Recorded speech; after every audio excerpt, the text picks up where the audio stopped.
Welcome to DaAi Headlines. I'm Wendy Chen. Thank you for joining us. Coming up in today's top stories, we learn how Tzu Chi volunteers in Europe promote the Buddhist NGO's work through various channels. In Taiwan, a group of volunteer rescue workers attend regular trainings to prepare themselves in times of disasters.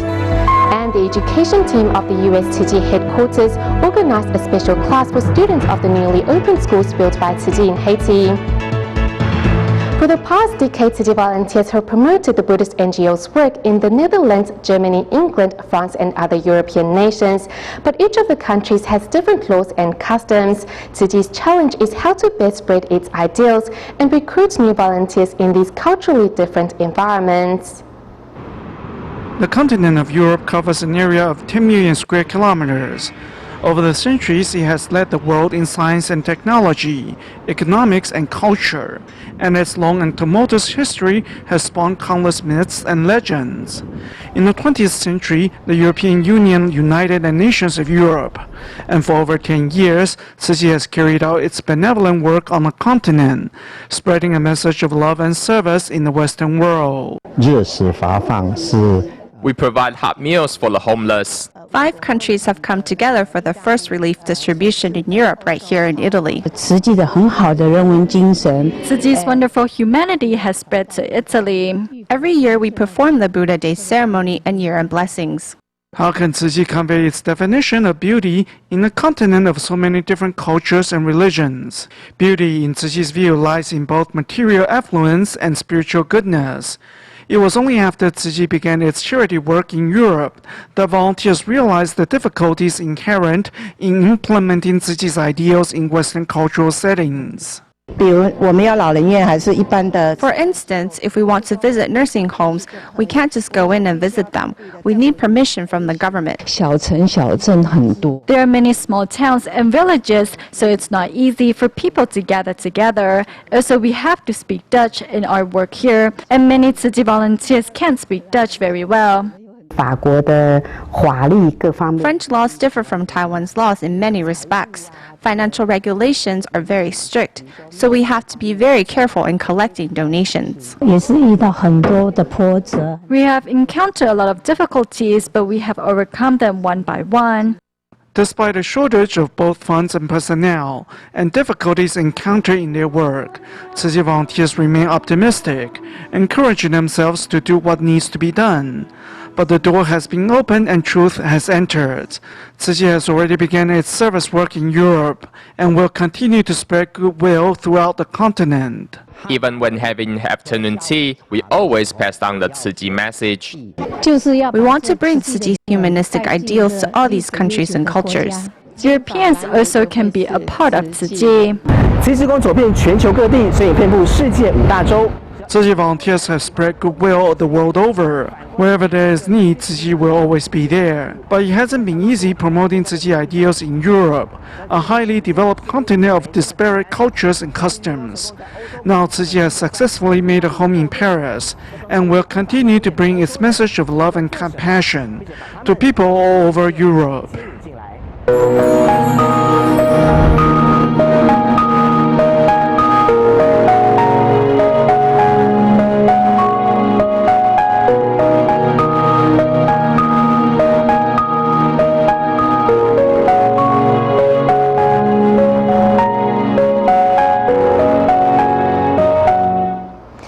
Monday, May 20th, marked the first month anniversary of the Ya'an earthquake in China's Sichuan province. In the immediate aftermath, the Chinese government launched a temporary settlement plan to place quake survivors in designated tent areas. And today, a transitional resettlement plan is also drawn up to encourage these residents to rent houses or move in with relatives or friends with the subsidies provided by the government. The sound of raindrops in the early morning. Everyone here is ready to start the day. At 8:02 a.m. on April 20th, 2013, a 7.0 magnitude earthquake struck Sichuan province. The epicenter was in Lushan County, Ya'an City. 这是地震发生时镇中龙门乡公安派出所1楼大厅的监控画面。 The Ya'an earthquake took the lives of 196 people and affected more than 2 million, displacing more than 100,000 local residents. 21 people are still missing. It has been a month since an earthquake devastated this area, but the destruction caused by the tremor remains all too visible. There is debris and damaged houses everywhere. In the face of this disaster, the Chinese government has been working around the clock to help residents recover from this painful experience, and now most of the residents' lives are back to normal. Soon after the disaster, the Chinese government established a temporary settlement plan whereby quake survivors were moved to designated areas where aid supplies and tents have been prepared. Every day, each person receives 10 Chinese yuan, and those without income receive 1 kilogram of rice in addition each day. The duration of the help will last for 6 months. We will conduct assessments for all houses. Level A houses are those that suffer from minor damage, and we will help their occupants move back to their homes as soon as possible. A month after the Yan earthquake, the Chinese government announced the transitional resettlement plan. After assessment had been conducted at houses, owners received subsidy ranging from 1,000 Chinese yuan to 8,000 Chinese yuan. Those living in farming villages would be able to build makeshift houses with subsidies of 3,000 Chinese yuan per family.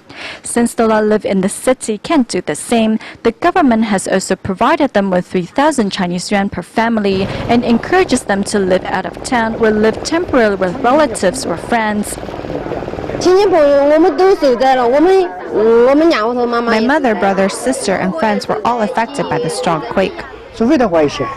Unless we go out of town to ask to stay over at relatives' homes, but we would have to stay over at their place for a while. Right now, it is really hard to rent a place to live because most of the houses here were damaged during the earthquake. Those who receive the transitional resettlement subsidies will need to move out of their tents. We know that this will not solve their problems, so we have applied to let them at least keep one of the tents. A month after the tremor, many local residents are now ready to move out of tents and move on with their lives, but their road to recovery is still very long. Staying in China, the 2008 Wenchuan earthquake changed the lives of many local residents, and today many survivors have finally moved on and are finding a renewed sense of life. Such changes can be seen in Chen Qiufan, who was only 17 the year the tremor rattled her hometown and escaped death as she was late for class. Inspired by the tragic event, Chen now studies nursing and is also promoting recycling at school. But first, we meet a group of senior recycling volunteers in Hanwang who, despite their own hardship, collect recyclables 3 days a week in the community in hopes of paying the law forward.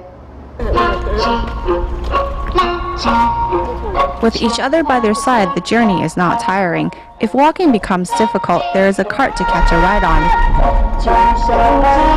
This trip is often more than half an hour.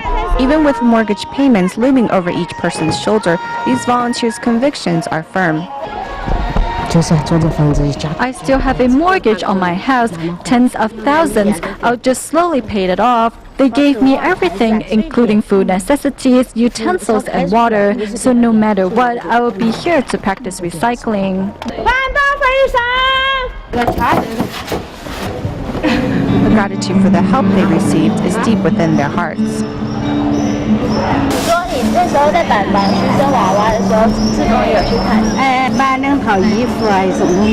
They brought me 2 sets of baby clothes and infant formula. As I don't have time right now to do volunteer work, and helping out isn't the only way to reciprocate, I just hand over my recycling to the volunteers.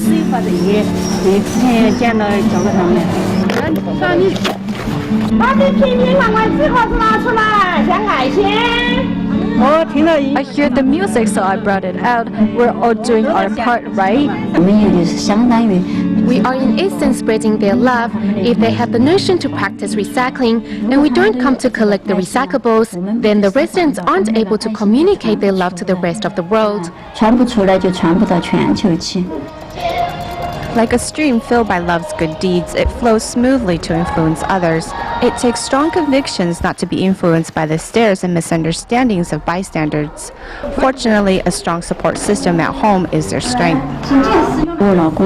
My husband says he knows he can't control me, so as long as I don't play mahjong, he will support me on this. Whenever there is a need, Guo Shouping will be there to help, never hesitating to do good deeds and practicing thriftiness in her life in extreme forms. Previously, all Guo thought about was how to make more money for her family without caring less about others. It was May 20th, 2008 that changed her life around. I cried many times over the loss of my house. I worked so hard at maintaining it. I thought I should do some good deeds. The best scenario would be a world free from natural disasters so that our children would not be subject to such pain. So wherever they need me, and if it's within my abilities, I will do it, as I am also a disaster survivor. It doesn't matter if it costs a lot of money, I will go. What else has been affected by the earthquake? 5 years ago, a young girl made a promise to a good friend. When you asked us to study, we would always say we were studying hard, but in truth, we weren't. We lied to you. We no longer have the opportunity to be together anymore. But today, I promise that we will work hard in school like you wanted us to. We will study hard and become useful people. At the age of 17, Chen Qiufan was smart but not studious. She often goofed around. That day we were all still being lazy, sleeping in our dormitory, but you went to school first and never came back. We have been here many times to see you and have wanted to say to you, even though you have left us, that our hearts are still together. We will always be together, our friendship never ends. From that moment on, the young girl has no longer idly wasted time. Many lives have gone, and I was thinking about what I should do as life is impermanent. I don't know what the next second of my life will be like, so I want to live meaningfully in this second. I want to say to her, dear friend, I have kept my word. I feel like I'm not only doing my part as I try to influence others to practice recycling as well. It's always in my thoughts. They are actively creating a green social community. Every weekend, they will visit nursing homes, children's welfare villages, or animal rescue stations. Inside the school, they promote recycling concepts as well, like old for new and salvage items for reuse. Some of the activities have been incorporated into our traditional school curriculum. It's been 5 years, and now Chen is preparing for her nursing license, but doesn't forget to urge her fellow classmates to do their part for society. Chen's parents are both doctors, but it was only after the 2008 Sichuan earthquake that the young girl found her path in life. Previously, she would just want to slack off, but now that she's home for the summer, she will help out at our free clinics by passing out prescription medicine or just lending a hand around the place. She's matured greatly. There's no one I don't love, there's no one I don't forgive. I hope our Chen Qiufan understands how to help others, to love and care for others. The young girl now wants to live her life and her dear friend's life, focusing on passing on the love she's received. It's like a marathon. If the baton is in my hands, then I must pass it on, pass it to others. This wish is simple in concept but difficult to execute. 5 years after the 2008 Wenchuan earthquake, what the world can see is that a large disaster changed not only urban developments but also the numerous people whose lives have been renewed and are turning dreams into reality. In times of any disasters, be it natural or accidental, besides police officers, the military or firefighters, there's another important group of men who play a vital role in rescue efforts, and they are the volunteer rescue workers from many different charity organizations in our society, including the Red Cross, Taiwan Search and Rescue Association, and Tiji Foundation. These rescue workers are required to attend regular trainings, and in the event of an emergency, they will show up wherever and whenever needed.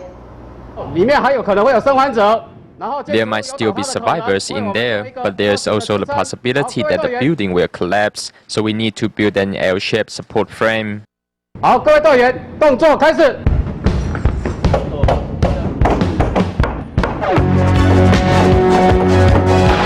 Stabilizing the collapsing wall and beginning their work within 10 minutes, rescue workers are trained to deal with many different situations.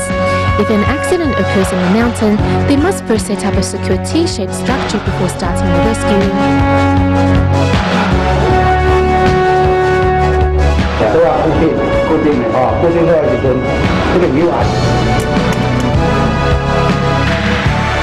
Only when a secure structure is built will the rescue workers begin their job. At the training session, these men are practicing to overcome any fear of heights.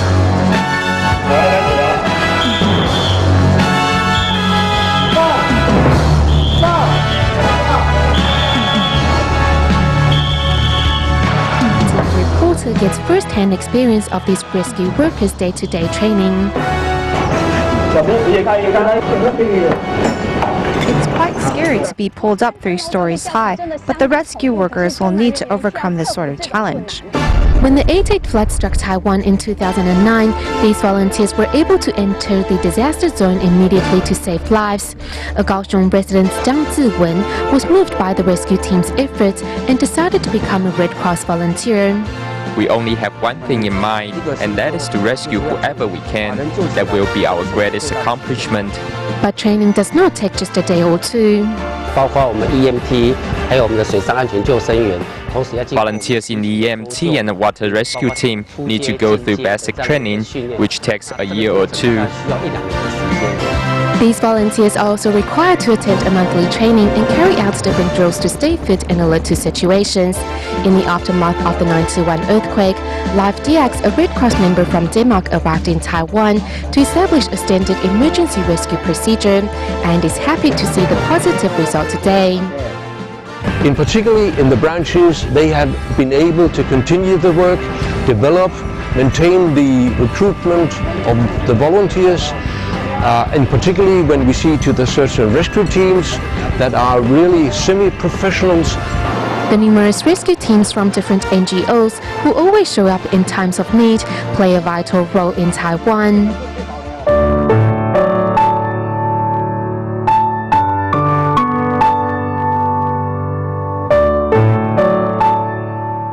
Distributing hot meals and relief items are among the responsibilities of these rescue workers. Tzu Chi Foundation also has its own rescue team.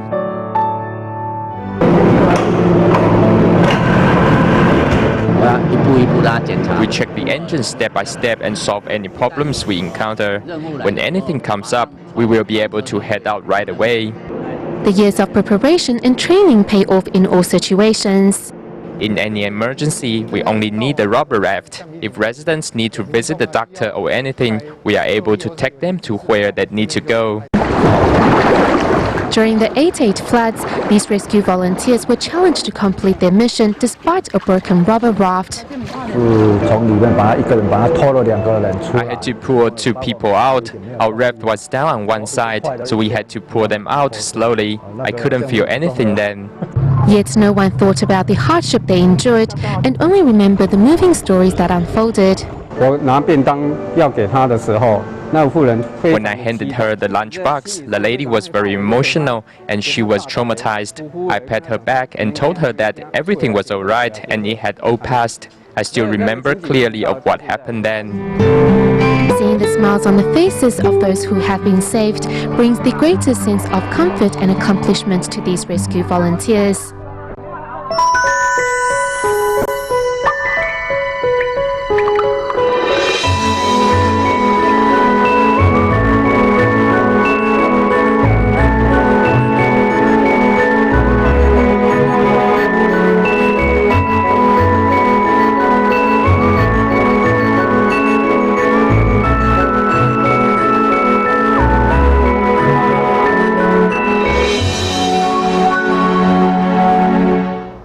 Moving to Sri Lanka, in Colombo, local volunteers carried out a food distribution for care recipients. As they delivered aid supplies to the doorsteps of these residents, many donated their bamboo coin banks to reciprocate Tzu Chi's love. Putting food into the blue buckets and passing on the Tzu Chi stickers, the volunteers in Sri Lanka are ready to deliver the aid supplies to the care recipients. As a way to reciprocate the volunteers' love and care, the recipients donate their bamboo coin banks to help the needy. Because Tzu Chi helps us, we want to help other people as well. We put the coins left from buying groceries into the bamboo banks. Though the money is not much, we are happy that we can help out. Since the 2004 Indian Ocean tsunami, Tzu Chi has spread the seeds of kindness in Sri Lanka, as many local residents joined Tzu Chi volunteers' ranks and dedicated themselves to Tzu Chi's missions. I'm very grateful for Tzu Chi volunteers' care for me. Ever since I became bedridden, they have often visited me like my family. Though these care recipients cannot make ends meet, they are still willing to help the less fortunate, as they often donate their savings when volunteers come to visit them. I know there are many people like us who need assistance as well. That's why I save money and donate it to the Tzu Chi Foundation, so that you can use the money to help more needy people. We are happy that our savings can help other people in need. We just try our best to help. Tzu Chi volunteers' love not only inspires each care recipient in Colombo to help the needy, but also continually spreads the great love of Tzu Chi in Sri Lanka. In Haiti, as the 3 schools built by Tzu Chi for the congregations of the Sisters of St. Anne officially opened, Tzu Chi US headquarters organized a special class on tea ceremony and flower arrangement, hoping to share with the organization's humanitarian spirits with the students. Making tea, serving tea, drinking tea. Through the practice of tea ceremony, these students in Haiti have a better understanding of the art of tea in Chinese culture. Is that her first time drinking tea? Yeah. Is she doing a good job? Yeah, I think so too. Respect is a kind of an action. You guys talked about we show respect to our earth, but how? How do you show respect to our earth? This is a class on tea culture and flower arrangement prepared by Tzu Chi US headquarters for the students of the Christ the King Secretarial School of the Congregation of the Sisters of St. Anne. The one in the middle, and then the one is the lowest. And then in Haiti, we learn by ourselves. We are always learning to make bouquet for anniversary, for Sunday. Every day you put some flowers on the table, but it's another way of learning. This is a special course today. It's interesting. It's a kind of respect, how to treat flowers and other things. I'm going to treat other people to show them respect like I can do it with flowers now. I like my flowers, my arrangement. Because Mother's Day is soon, I will offer to my mom. I hope I can practice what I learned today in my daily life and work. Flowers represent happiness, life, and beauty. Pour le bien de mon travail, parce que les fleurs, c'est la joie, c'est la vie, c'est très beau. The Christ the King Secretarial School educates its students in the importance of courtesy to people, which also echoes Tzu Chi's humanitarian spirit and ideal of respect and love. We end today's program in Indonesia and join Tzu Chi volunteers who regularly visit senior residents at local nursing homes in West Java each month. At every visit, volunteers not only help residents trim their nails and give them haircuts, but also deliver family love and care. We'll leave you with these images. Thank you for tuning in. Goodbye.